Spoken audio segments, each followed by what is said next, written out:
Well, hopefully I call this that solid. You know, 6-time world champion in 4 different weight classes. So I'm not gonna get the mic too because it's only respectful. One more. I got it right. 6-time world champion, 4 different weight classes. Robert goes Guerrero, ladies and gentlemen.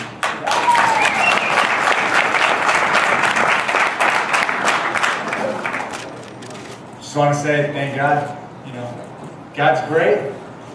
Hey, you know what? He put me in this position.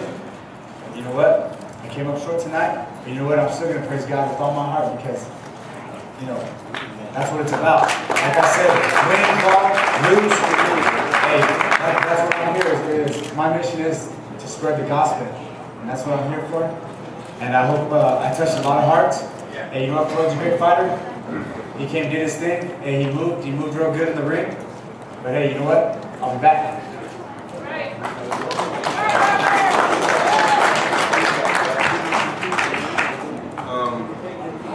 I want to say Richard Schaefer. I want to thank Richard Schaefer and Oscar De La Hoya and Golden Boy Promotions. We work hand in hand. You know, we got Mayweather Promotions, and our ultimate goal is someday, you know, hopefully someday we can have the same many fighters as Golden Boy. We got our share of fighters. I'm still growing, still learning, but we work hand in hand. And Golden Boy Promotions has done a tremendous job. The staff, everybody from their whole camp and their whole team. And I want to continue to work hand in hand with these guys. You know, we had a great turnout, and boxing will live on. What else can I say? Boxing will live on. Floyd, John Cena from USA Today. You had me up late the other day. You came to my house, had me up late. You walked on my white carpet with your shoes on. But you put a great story out about me. You left out the $35,000 white carpet. Wanted to ask you, you know, you really made it look easy tonight. And you were, for much of the fight, pot-shotting.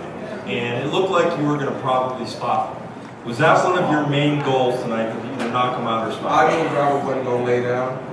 I knew he wasn't. He's not one of those type of fighters. He's a tough competitor. He has heart. And he kept bringing it, no matter what. You know, he's tougher than what I thought he was, actually. And like I said before, that's why I pushed myself to the limit. I'm not gonna lie, this was my best training camp thus far. You know, and I looked over, I was like, is it over? He said, here you come again. So, like I said before, you know, it's really not about. You know, he believed in God, just like I believe in God. The only thing I was saying, it's not really about religion, you know, but everybody lived their life the way they lived their life. You know, I can't knock him for that. You know, a lot of times people just see, you know, like even all access.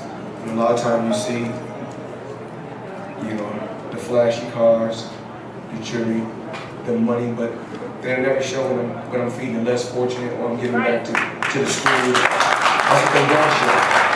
But I can't say, and this didn't start with all access. I mean, this started a long time ago when they couldn't have been showing me giving back to families that's less fortunate, feeding the homeless. You know, it's not just about, once you get to a certain level, it's a business. It's about selling tickets. So, you know, that's how it works, and I understand the business. Floyd, we were asking some questions about how the year layoff would affect you at your age now, how the jail term would affect you. Did you ever have those questions yourself? And if you did, when did they go away that you knew you could get back to the same old Floyd Mayweather that we saw tonight? Well, always when I take a long time off from training, when I get back in the gym, I get to work, and I'm like, damn, do I still got it? Because when I go right back to the gym, the first day I box to test myself to see if I still got it. But like I said before, tonight I was a better man. He's still a champion. Want to hold his head up high. He got a great team.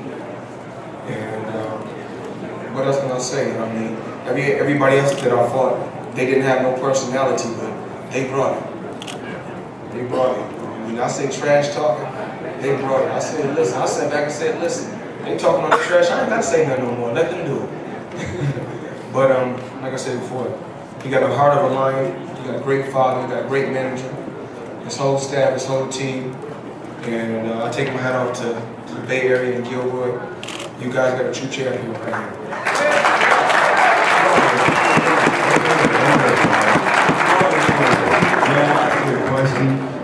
I'm trying my best to get this question. Over here, bro. What I want to do is find out. I wanted to find why they keep going and talking about you 36 years old when there are guys 40 years old, like Bernard Hopkins was over there the other day, he was 50. 36 is just 36 as far, and you still have a lot.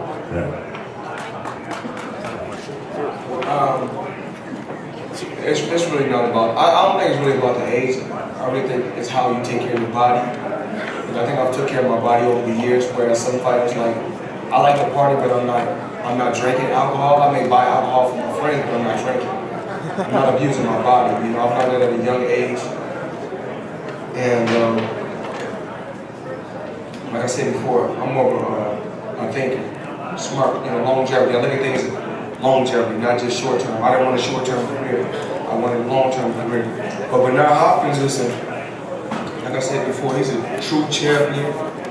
And I take my hat off to him to be 48 years old and be world champion. Not me, but you know, I got 5 more fights and I'm through with the sport. But Bernard Hopkins he's a legend. He's a future Hall of Famer, if he's not already in the Hall of Fame. And you know, someday, you know, hopefully I can be in the Hall of Fame. Floyd. All right, thank you so much. Congratulations, Floyd, over here. Congratulations. Superb boxing display.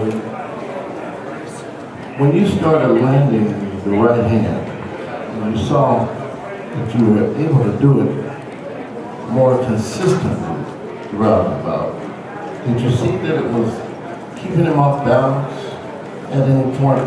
I could tell, you know, I could tell from just us getting inside. The first couple rounds, I said, I could tell by he was trying to counter punch. So I was like, listen, I could tell he got some experience.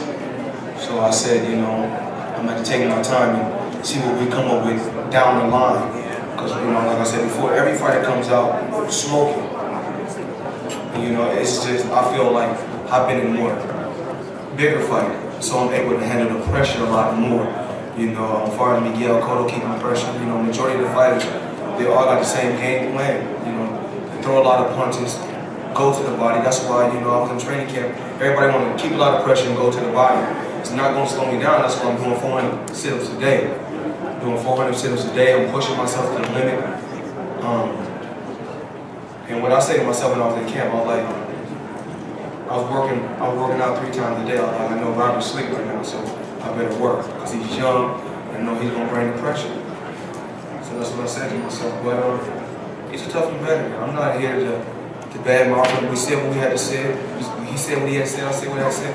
We settled our beef and we may meet down the line. I never know. You never know. But you know, I got 5 more fights and I don't know who my next opponent is. But I want to continue to give you guys excitement. You know, you guys have been great, man.